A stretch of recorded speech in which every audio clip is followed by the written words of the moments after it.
Okay, so we're going to be talking about Tisha B'Av, and in context, we're going to be talking about its history, why we fast, why people fast, and how you could draw some meaning from it. So when you're talking about the history of Tisha B'Av doesn't begin with the destruction of the temple. It begins in the spy story that you're familiar with. The Jews are in the desert. They send spies to presumably strategize their future entrance to Israel. Instead of coming back with a strategy, they came back with despair. They said it's unconquerable, it's beyond God's ability. People wept the entire night, and a decree was made that this was weeping in vain. One day you will have weeping that's real. So this sounds very petty, okay? What does it mean? What it means is if in your heart there's a place of unresolved despair and it's not healed, that place eventually will have to be rectified because you can't go through life with despair. Time passes. The Jews entered the land and years passed, 369 years. Finally, the first temple is built.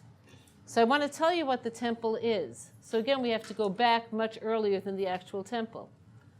How many of you have actually read through Chumash Shemos? Any of you have done that? Look how honest you are. I'm so impressed. Okay.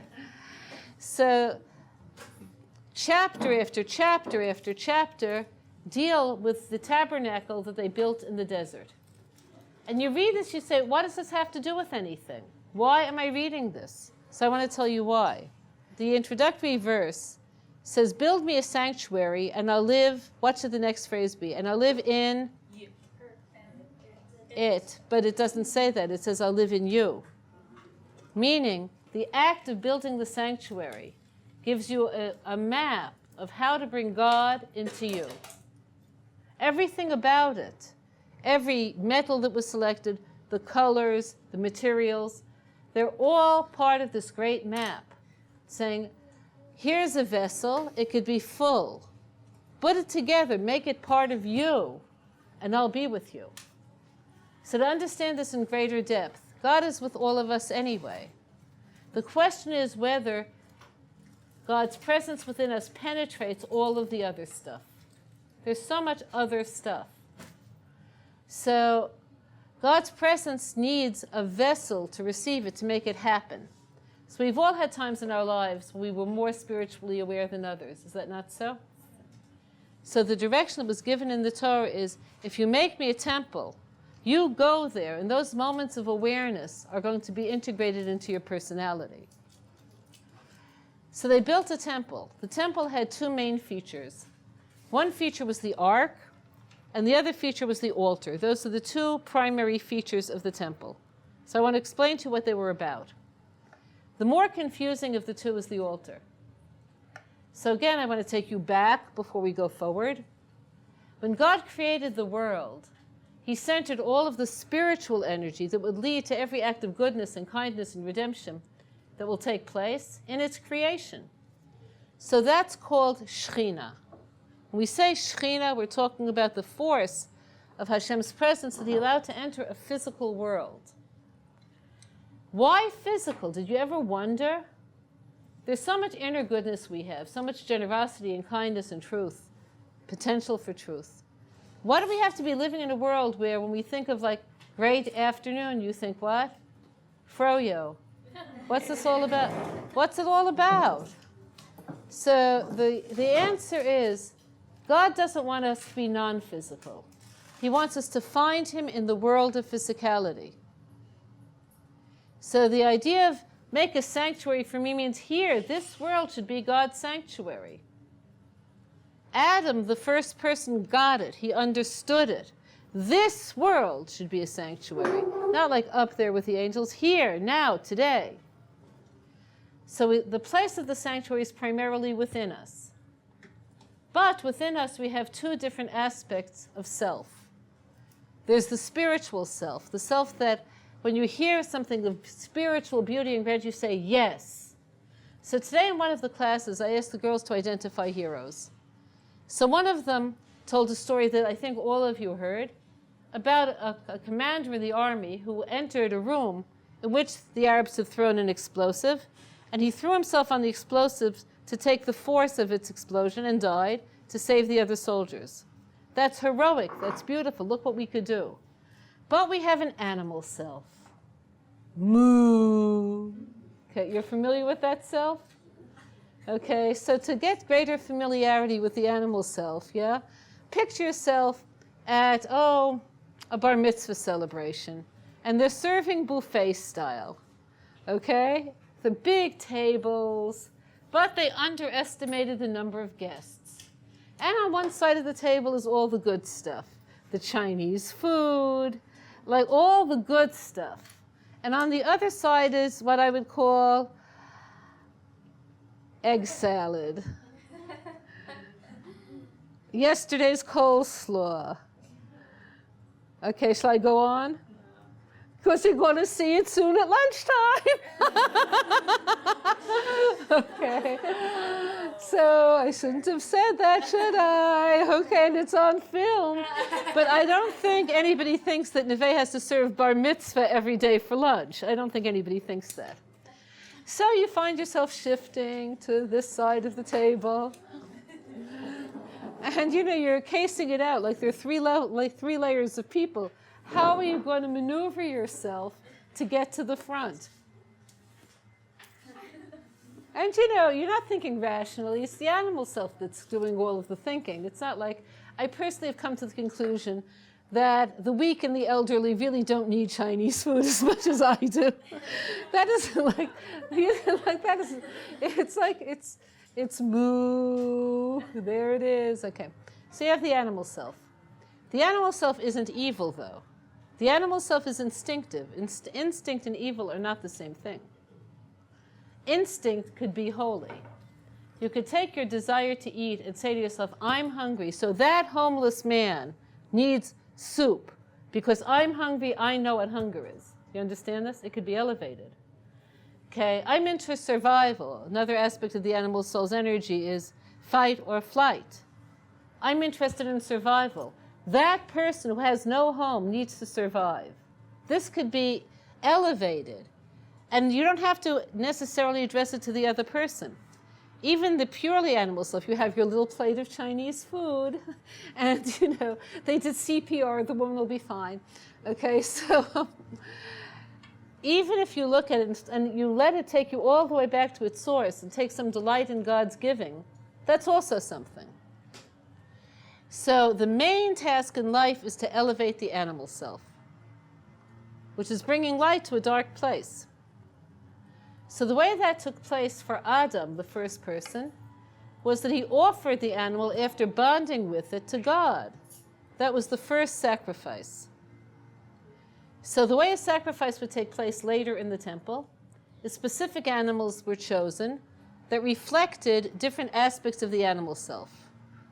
Okay, I'm just going to give you two examples because we're late. So one is a sheep, the instinctive self, the follower. How many of you, be honest for a minute, then you can go back to being your usual defensive selves. How many of you know that you've done stupid things just because other people do it?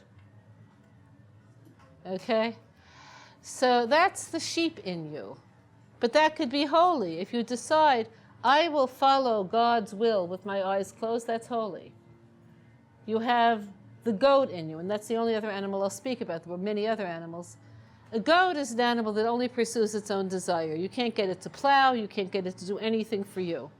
So we all have an aspect of ourselves that just wants to do what it wants to do. This has to do with all sorts of animalistic energies, sexual energies, other energies. Okay, so no other Neve teacher will ever tell you to go in this direction. Think about a rock concert for a moment. You there? Never think about a rock concert again the rest of your life.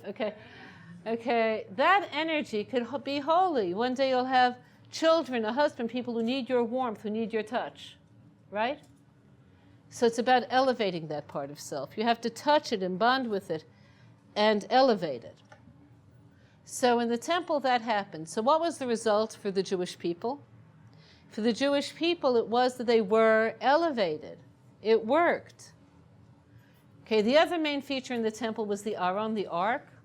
The word Aron comes from the word or, which means light in Hebrew. It's the source of light. So I'm sure you've all had what they call in psychologists aha moments. Do you know what I mean? Okay, so an aha moment is you're not there's this and there's that, and okay, and you're playing with your head, and suddenly you get, oh, right. That's it, right. This is really where I have to go. This is really what I've got to do. Right, and you're able to dispel all of the confusion. So everybody would wish their life to be full of aha moments, but we get confused. We're confused by the immediacy of events, by our bonds to other people, by our physical desires. The Torah is light. Okay, so here is the way to go. This is your guide. This is your map. So God told us to build a temple, and we did. So far, so good? Okay. Why would he ever say that it will be destroyed? The destruction was prophesied. He said, this is what's in the cards. So what I have to tell you is this. Okay, imagine, for instance, that you were unscrupulous. Of course, you're each one of you individually the soul of honesty and integrity, but pretend for a moment that you were unscrupulous, but you're very good at the computer. So you have a 3D computer. You could do whatever you want. You learn how to manufacture Rav-Covs. You all know what Rav-Covs are? Okay, so this is a good business, yeah? So I'm sure one day somebody will figure this out. Okay. So, you sell Rav-Covs, like let's say they go for, 100 what? 50 shekels for whatever number of rides. You're giving the same number of rides for 20 shekels. People are buying. You're doing really well. Could things like this happen in life? For sure. Okay, I looked at somebody just now and they were like, yeah, you could. No, wrong way to go. Okay, so suppose you saw the end of the story. Now, most of the time when people do the wrong thing, short term, they get away with it. This is why people do the wrong thing. If most thieves got caught immediately, there would be no thieves. If most of the time you would tell a lie, somebody would say, hey, that's a lie. You would never lie. Okay, most of the time, short time, the wrong decisions work. Long term, you're left with yourself. When you're left with yourself and your relationship to life is how much could I get, then your life is going to be pretty empty at the end. Do you all know bitter old people, the kind of people who you say, how are you? And say, well, how should I be? That kind of person. So this comes from a long life of negativity. Negativity comes when you see that the whole rest of the world is them, and then there's me. And maybe you'll introduce a few people to your inner circle, but it's still me against them. You end up living like an animal.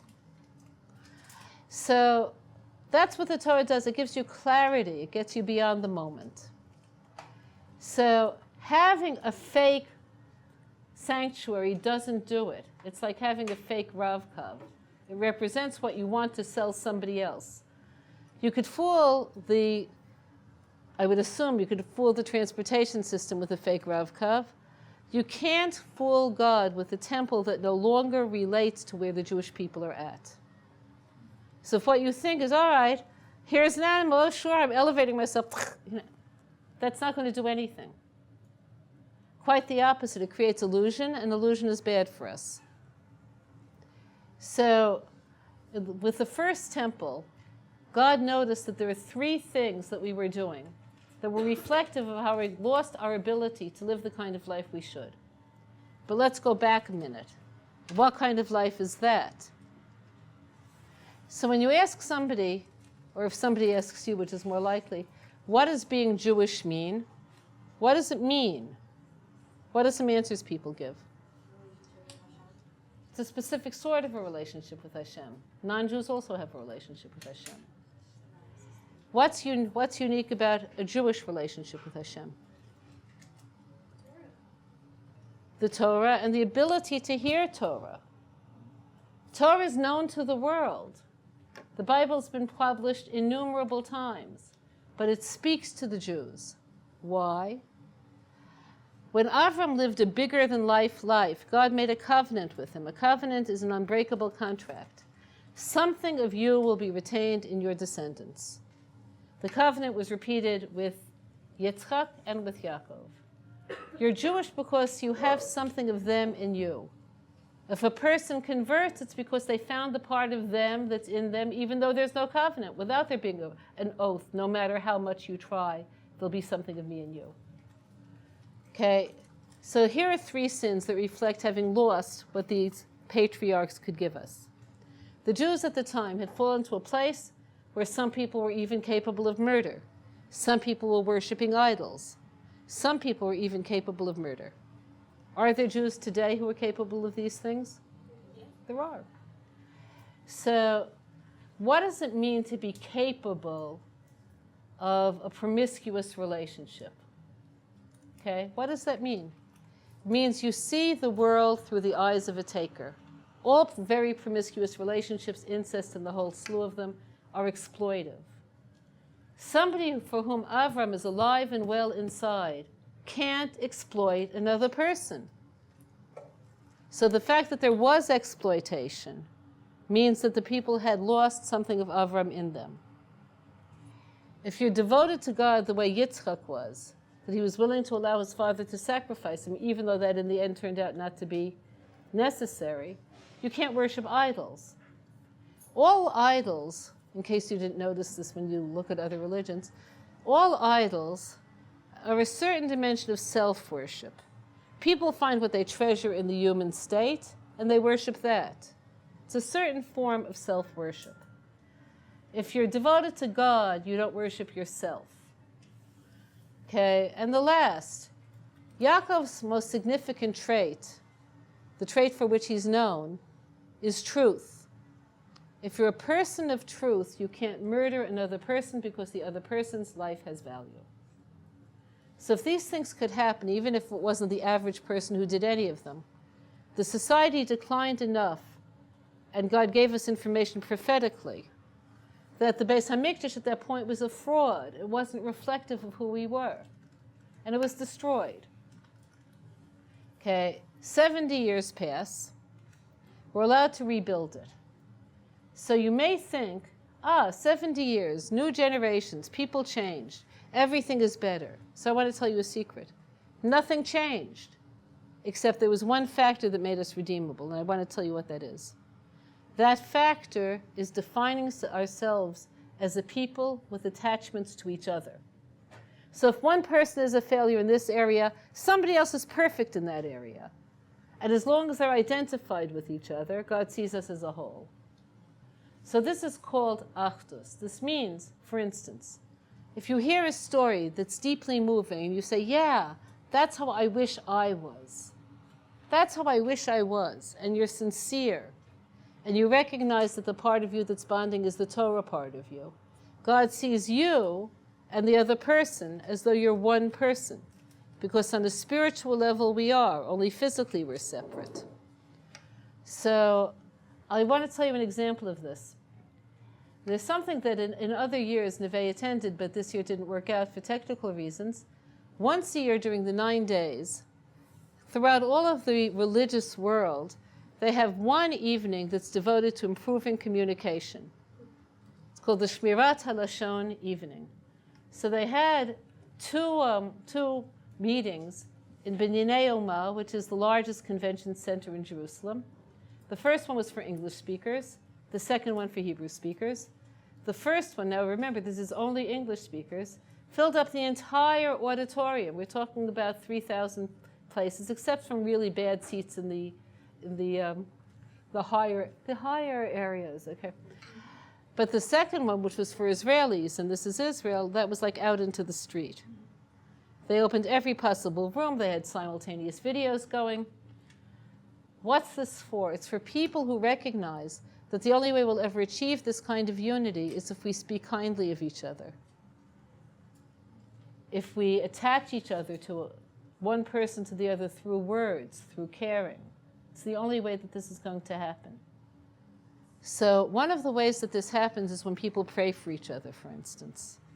So besides the act of prayer, it also creates a unity of spirit.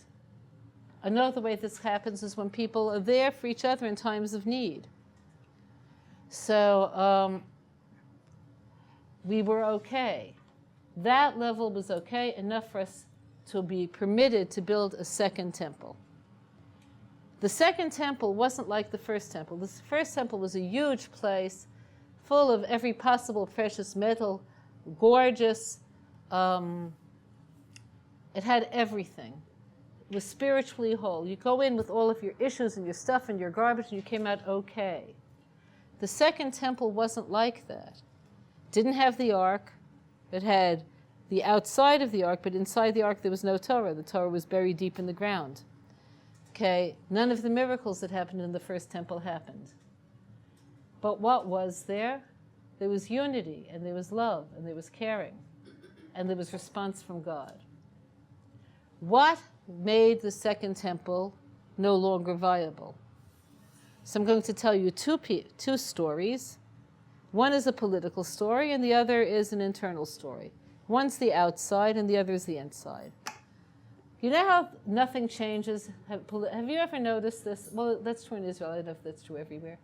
If you were to pick up an old Israeli newspaper, let's say from 1961, what's the headlines going to be? Tension on the northern border. Predicted cabinet crisis. Will there be an increase in taxes this year? More aliyah from the West is desired. Could you print that paper yesterday? Yeah, nothing changes. It's just like, little differences. Okay, so here are the political parties of the Second Temple. I am not making this up. You could see it yourself in Josephus. They had 3 parties. Okay, parties. Okay, they had the Assimilationist Party. They really were called, I'm not making this up, Friends of Rome.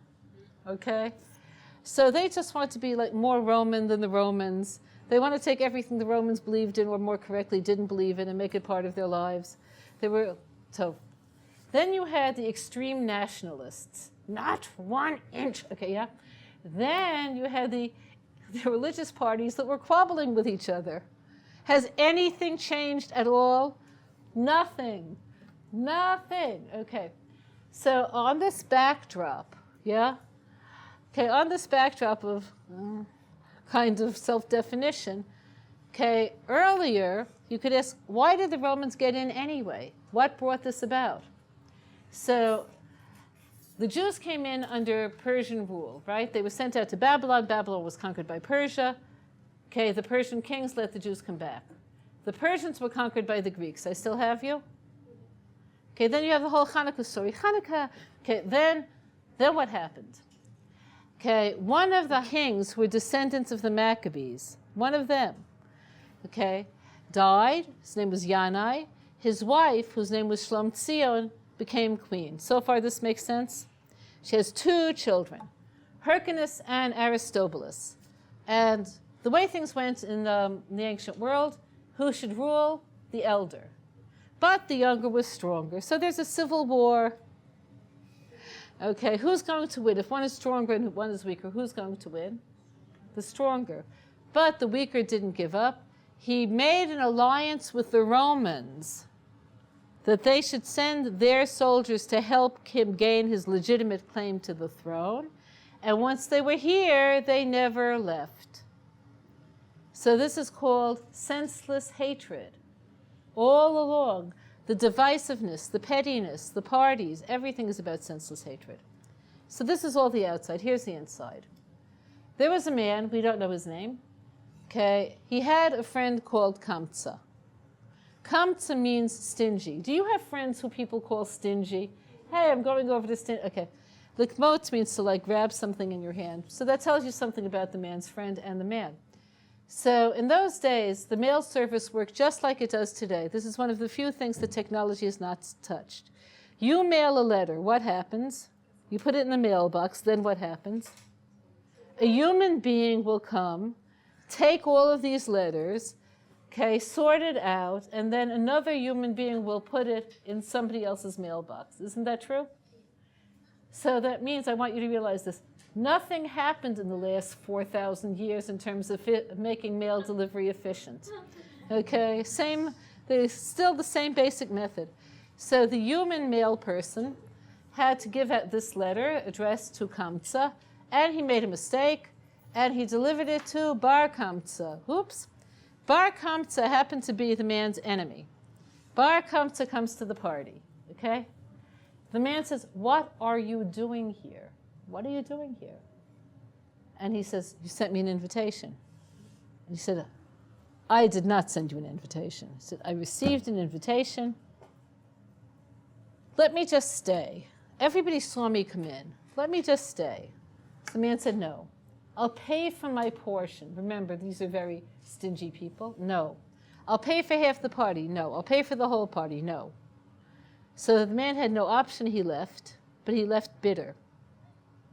So what he did when he left is he began to let his anger, which anger tends to be progressive, boil on the inside, and he stopped being angry at the host. Who do you think the anger was felt? Who got the brunt of the anger? All those people at the party who just sat there like he was like gefilte fish, didn't say a word. They see him publicly humiliated. Not a word. He became angry at the Jews, his own people. He went to the Roman governor. He said, the Jews are plotting against you. If you were the Roman governor, would you believe him? No. He said, prove it. So he said, you send an offering to the temple, they're going to find a reason to refuse it. And he did. He sent a calf. Secretly at night, Bar Kamsa got into the holding area, made a defect in the calf's lip or eye, we don't know which, made it unacceptable as an offering. It was sent back. And what does he have to say? See, I told you. So the Roman governor at this point realizes that his offering was rejected, bought into Bar Kamsa's story, but he understood the way things work better than most people do. So, so God wants me to be the one who destroys Jerusalem? I'm not going there. He shot arrows in every possible direction. No matter where he shot, it ended up towards Jerusalem. He said, I'm not going to be God's angel of death. He made that decision. He disappeared from Roman history. This is very interesting. Okay? He's not the one who destroyed Jerusalem. He was replaced by Titus, who had no problem with this. Okay, so why am I telling you this? What does this have to do with you? None of his destruction could have happened without the backdrop of senseless hatred. It's all about that. So now we have Tisha B'Av being about two things: the loss of the temple and the cause of the loss of the temple. These are two things. Now let's talk about what comes forth from them. Okay, we've been in exile for 2,000 years. We are the second generation to have things easy. Do you realize this? How many of you have suffered in a severe way for being Jewish? Any of you? Neither have I. But if you look at the 2,000 years of our history, are we the rule or are we the exception? We're the exception. So the 2,000 years of blood and guts, all of the hatred that there is in the world. Tell me three things that are wrong with the world. Come on, let's hear three things, quick. What's wrong with the world? Hatred, selfishness, corruption. Okay. Yay! Okay. And I went through it, terrorism, hunger. There's a lot. Okay. None of the things that are bad in the world could possibly be maintained if people had God consciousness. Could you see where this is so? The result of the destruction of the temple is the departure of God's presence from the world on an experiential level. That's what's lost. This is the worst loss that could possibly happen. So when you think about all of the terrible things that happened, just think last year. Three things that were awful that happened last year. Come on, three awful events. Terrorist attacks. Tell me anything else. Massacres. Tell me more. Melting ice caps, which have to do with irresponsibility. Police brutality. And racist response to that police brutality, I would add. Okay, because both things are in the picture. Okay, we're still living with lack of God consciousness. So, as one of the great civil rights leaders used to say, you're either on the bus or off the bus. That means you're either moving towards the restoration of the temple or you're not. You're either on the bus or you're off the bus. So you have to be able to commit yourself towards living the kind of life that would lead logically to the rebuilding of the temple, which has to do with liking people. I won't even use the word loving people, that's too heavy. Liking people, being optimistic enough when you meet someone to want to see what's good and positive and beautiful in them and believe that it's there. What does this have to do with fasting? Okay, so what this has to do with fasting can only be understood easily with a parable. Imagine a parent who has several children, and two of the children are in terrible shape, drug addicted, in the skids, suicidal, whatever, yeah? Okay, if the other kids in the family act like everything is just fine, how do the parents feel? How do the parents feel? They feel invalidated. They feel terribly grieved. You could see this? There are two kinds of holidays in Judaism. The holidays that have to do with God's closeness to us. That would be Pesach, the time of great love. He took us out of Egypt. Shavuos, he gave us his mind. There can't be a gift more intimate than that. Sukkot, we're surrounded by him. Those are the holidays of closeness. Tisha B'Av is the holiday of distance. So there's so much awful stuff. This must cause God, the Shekhinah, such pain. There's so much awful stuff. And other things happened on Tisha B'Av. That's when the Inquisition began. World War I, which was really the start of World War II, opened on Tisha B'Av. There's so much awful stuff. I can't just sit and feed my face. So this is the day of empathy with God for the plan that didn't work. He wanted a world that would be different than the world we had, and we could make it different. But it is as it is right now. This is what the fasting is about. So the fasting has integral purpose. It shows that you're in there with God. You're not acceptant with the world's current situation as being as it should be. You're willing to break out of complacency. So some of you know there's been a continuum of laws of mourning beginning from the 3 weeks, right? Okay, you had Yud Zayin Tammuz, and from then on there are no weddings. Okay, then you get to the 9 days where we have more restrictions. Then you get to Tisha B'Av where there are many restrictions.